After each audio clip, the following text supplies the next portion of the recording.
So, today, what I'd like to talk about is people's rights in a common area.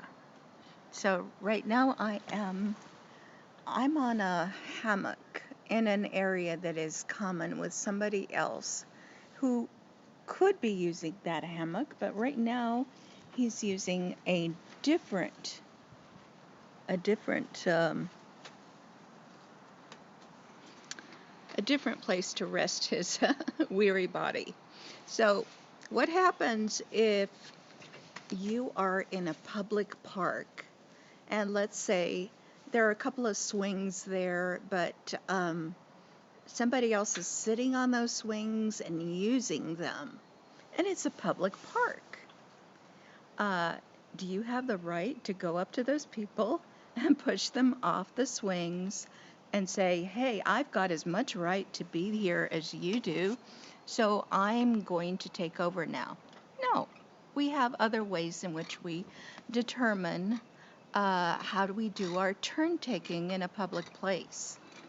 In fact, unfortunately, that's called sharing.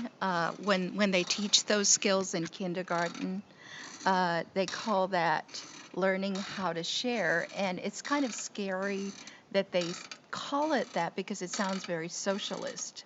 And then children don't understand the difference between their own toy and a toy in a common area.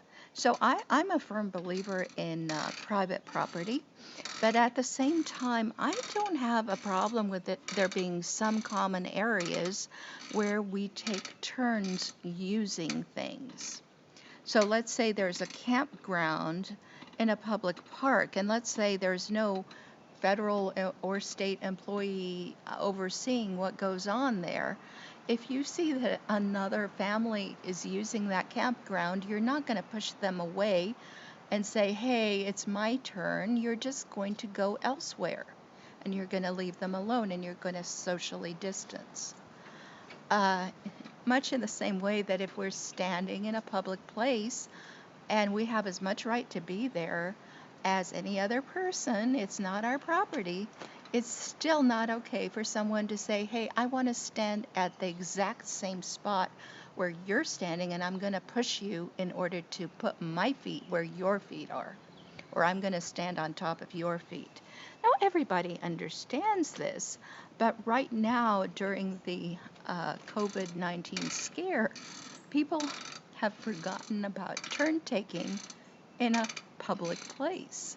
So, even though where I am right now, there's just one bench, just one hammock, and just one swing.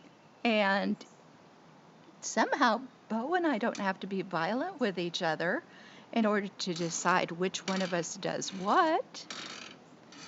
I think we can still keep the public parks open. And if people have to maintain a 27-foot distance, then whoever comes there first gets to be there until they leave, and then the next person is allowed to be there.